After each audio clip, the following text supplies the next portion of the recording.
Hey guys, welcome to a brand new episode of I Am LaToya Rena. If you are new here, welcome. If you've been here before, hey y'all, today is our week 36 GLP-1 update. Don't play with it, don't be dishonest.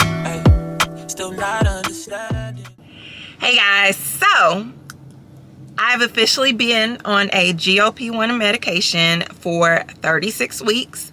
If you have been here, you know that I recently transitioned from Wegovy to compounded semaglutide.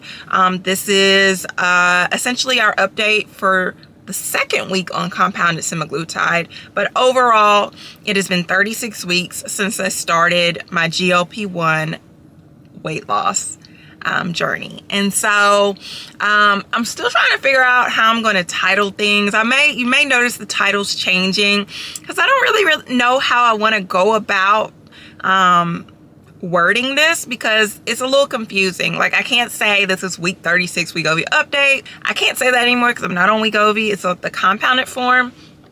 But I don't know if I want to start back over and say, oh, week 1, week 2, of the compounded semaglutide, or what I want to do. Because I really want to, I guess, track this as a GLP-1 journey, weight loss injection journey. So still trying to work through all that.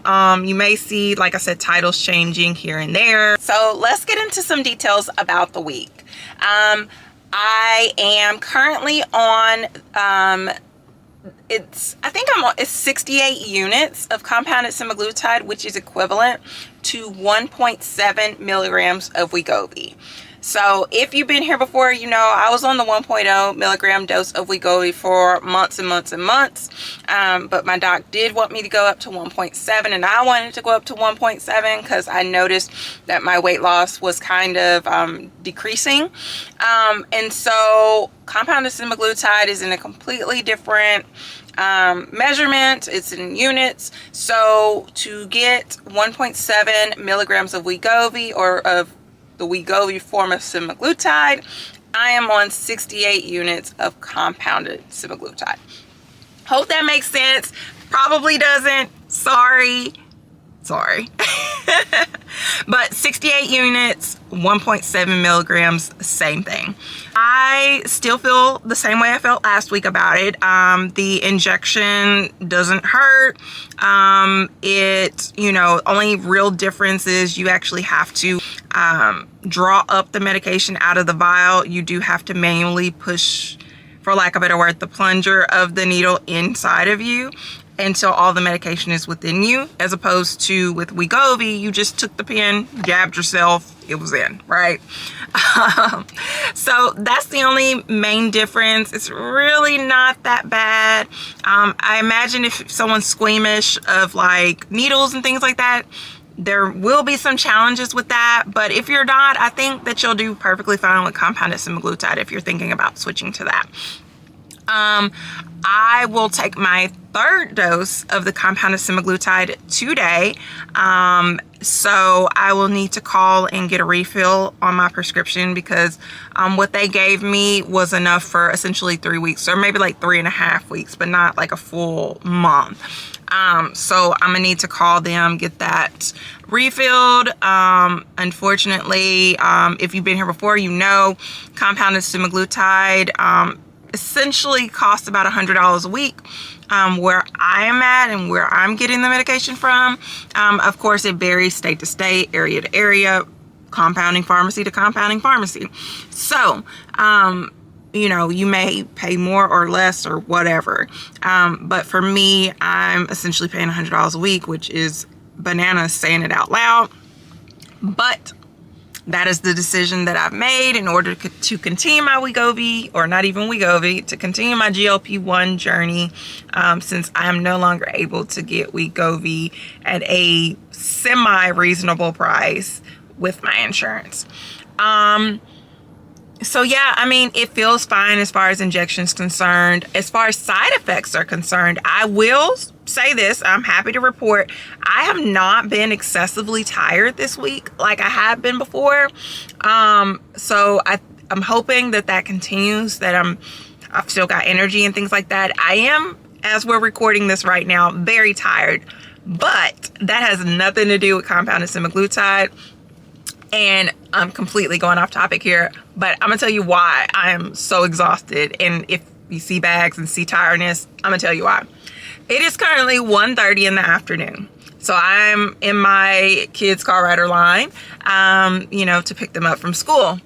I work night shift. And so yesterday, y'all, yesterday I got off of work at like 7 a.m. I went to the gym. And then what did I do? I ran errands and stuff and then picked my kids up from school and did not lay down until 3 p.m. So I laid down from 3 p.m. to like 6 p.m. maybe, and then got up, did the mom thing, you know what I mean? And put my kids to bed. And then I fell back asleep around 8 p.m. Woke up at 1 and was like, and I prayed this over your life. Because I know many of you do not feel this way, but I woke up and was like, I gotta go to the gym. I need to go to the gym. Gym. I don't want to call myself a gym rat or maybe gym junkie. I don't know. So I got up and went to the gym. I think I made it there at like 2:50 a.m. Never done it before, but fortunately for my gym, they do have, security, and they also usually have a cop sitting out there because it's a 24-hour gym and it's a big gym and things like that. So I felt safe going. It was great because I was like, there was only like 3 people in the whole building, and I worked out. Came back home, took a shower about 5:15, got the kids up, took them to school, and then I went to Walmart, I went to Lowe's, I got my lashes filled. Where else did I go? Oh, I went to Sam's, went back home, went to my mother's house just to help her set up her brand new like 75-inch TV that she got. And now I'm in the car line. I'm tired. And so forgive me if I look a little tired, but I can honestly say it has nothing to do with being on compounded semaglutide. As far as side effects are concerned, I have not had anything. Nothing. Let me think. No nausea, no vomiting, no diarrhea, no tiredness, no headache. Dry mouth is still present, but it's not terrible. I haven't been excessively thirsty. No fatigue. In fact, like I've actually felt pretty energized and pretty good. Yeah, I mean, so compounded semaglutide seems to be a little bit better for my body. As far as my appetite is concerned, like I get hungry, but what I actually consume is very minimal of what I, make for myself or purchase for myself, stuff like that. So I've just learned, like I got a kid's meal the other day from a place, that kind of thing. But I am eating. Someone asked, like, specifically, what have I done to reduce the amount of loose skin? I want to address that real quick.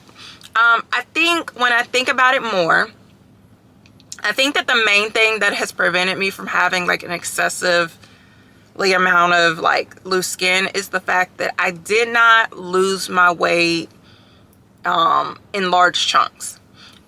It wasn't like I was losing 5 pounds a week or something like that. It was like, I mean, if you think about it, I've lost 56 pounds in 36 weeks.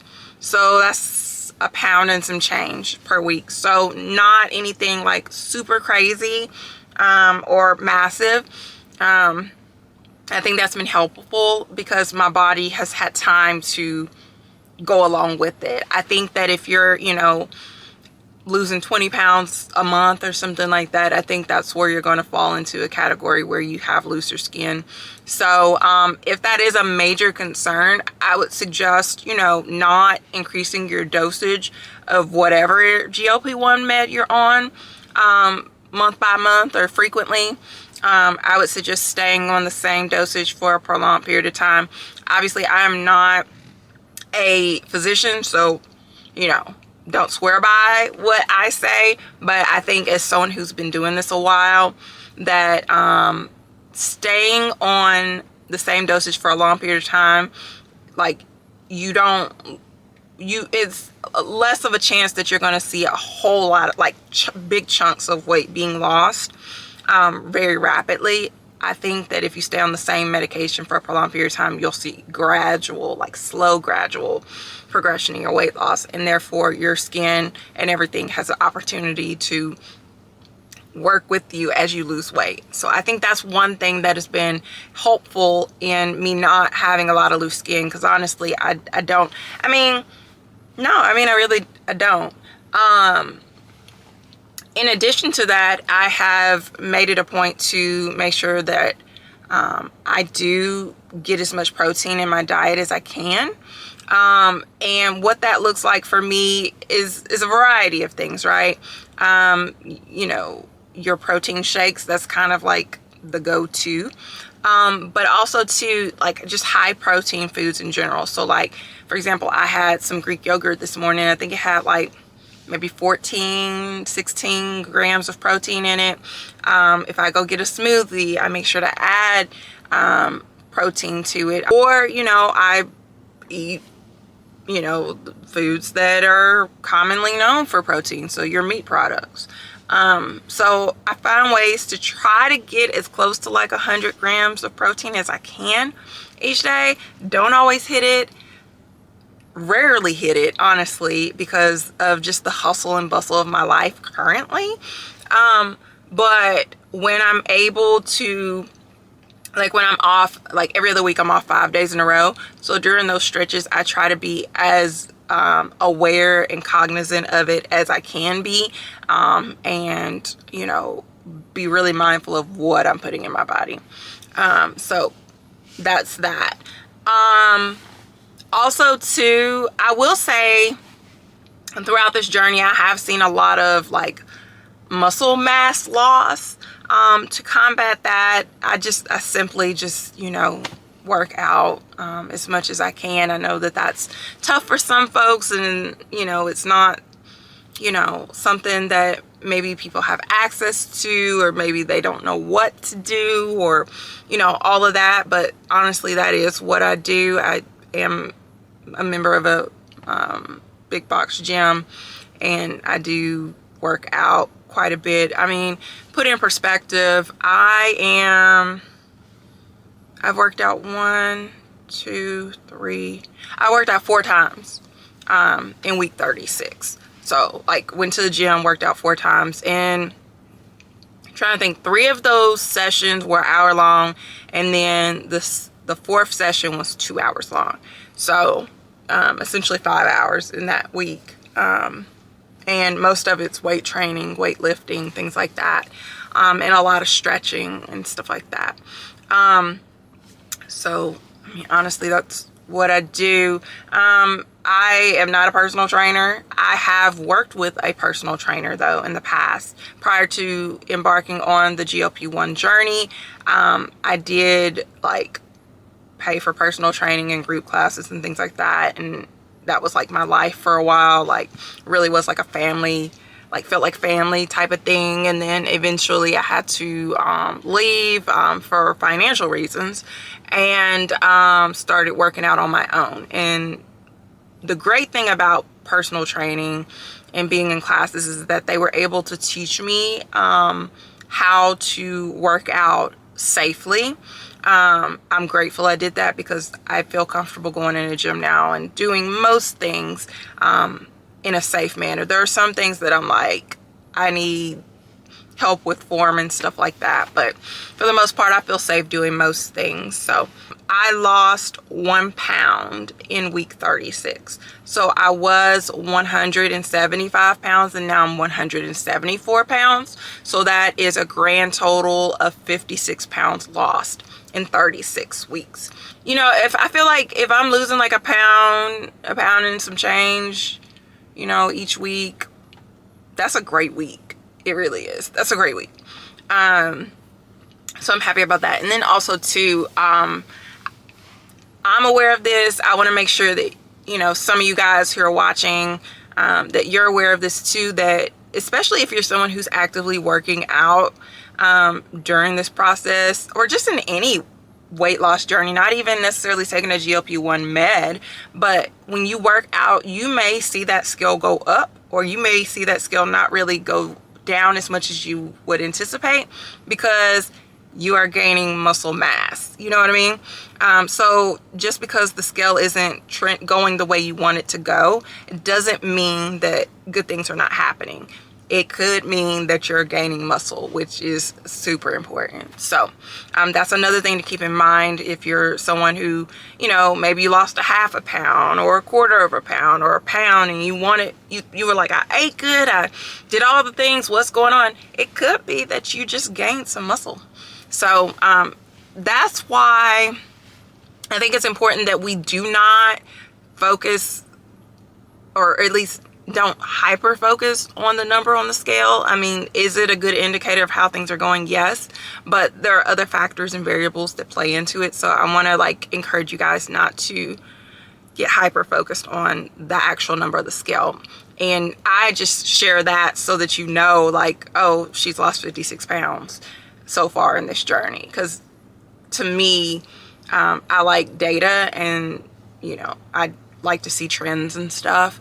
I do have, and this is mainly for the newer folks, in case you don't know, I do have a smart scale that if you're someone like me that likes data, the smart scale is super dope in the sense that it tells you, you know, how much your body water is, what your BMI is, what your muscle mass is, the protein in your body. It tells you, you know, you're able to track if things are going up or down. I mean, it tells you like so much stuff. It tells you your metabolic age, which something, I don't think I've shared that with y'all in so long. So I'm going to share that with y'all. My metabolic age when I started this journey was about, let me think, 7 years older than what I am. And I am happy to report that my metabolic age is just 1 year older than what I am currently. So that's dope. That's super dope. But yeah, so anyway, my smart scale is great. It's been great for this journey because I've been able to really track things and see what my body's doing. And it's by a company called Renfo. You don't have to get them or anything. This is not sponsored by any means. It's just what I saw another YouTuber use in her GLP-1 journey, thought it was dope, and got it, and it's been great as a tracker for this journey. So anyway, you know, we kind of covered cost, we covered the actual weight loss, we covered how frequently I exercise, which I said I did 4 times. That's not every week, guys. But that just happened to have been how many times I was able to motivate myself to work out, which I think is pretty doggone good. Like, I told myself 4 times that you're going to the gym. I actually told myself that I was going to the gym more than 4 times, but I actually made it 4 times despite working and everything. Like, I literally, what was it, Sunday morning? Yeah, Sunday morning, I worked my 12-hour shift, and I was like, you're going to the gym, sis. So I went home, changed clothes, went straight to the gym for an hour, and then went to bed and went to work. And was it challenging? Yeah, because I was tired, right? But I did it, and when I woke up and I was going about my work day and stuff, I felt so good about the fact that I had already went to the gym and that I got it in. If y'all want to know what kind of stuff I do at the gym, leave that in the comments. I can share that with you because I'm a data junkie. So I literally document for myself what exercises I do every time I go to the gym, how many reps I do, how much weight I use. And then at the end of all of it, I document, or I list how long I've worked out and how many calories I burned per my watch. So yeah, I do that. That may be a little much, but I do it because like to follow trends, and like in X amount of years want to be able to look back and be like, okay, this is what I did to get to whatever goal that I reached. So yeah, and then also too, I like to track and make sure that I'm going up in the weight that I'm able to use as opposed to going down. Specifically because if you've been here for a long time, you know that I had a labrum tear repair done on my right hip December 26, 2023.